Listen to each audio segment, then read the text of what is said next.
പിന്നെയില്ലേ, പാനിപൂരി ഇഷ്ടമില്ലാത്തത് ആരാ ഉള്ളതല്ലേ? നമുക്ക് പുറത്തുനിന്ന് കഴിക്കാൻ വല്ലാത്തൊരു മടിയാണ്. ഞാൻ എൻ്റെ കേസാണ് പറയുന്നത്. പുറത്തുനിന്ന് കഴിക്കാൻ ഭയങ്കര മടിയാണ് കേട്ടോ. നമുക്ക് വീട്ടിലുണ്ടാക്കാൻ വേണ്ടിയിട്ട് കുതിർത്ത് വെച്ചിട്ടുള്ള വെള്ളക്കടലയും പൊട്ടറ്റോ ഒന്ന് വേവിച്ചിട്ടെടുക്കണം.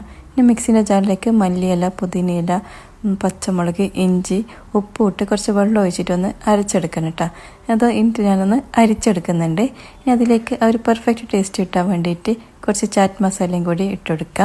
ഇനി ആ ഒരു പുളിവെള്ളം കിട്ടണം, ആ ഒരു ഇംലി ചട്നി കിട്ടാൻ വേണ്ടിയിട്ട് പുളിയും ശർക്കരയും പിന്നെ ചെറിയ ജീരകം ഇട്ടിട്ട് ഒന്ന് നന്നായിട്ടൊന്ന് തിളപ്പിച്ചിട്ടെടുക്കുക. ഇനി ലാസ്റ്റായിട്ട് എല്ലാം കൂടിയിട്ടൊന്ന് മിക്സ് ചെയ്തെടുക്കുക.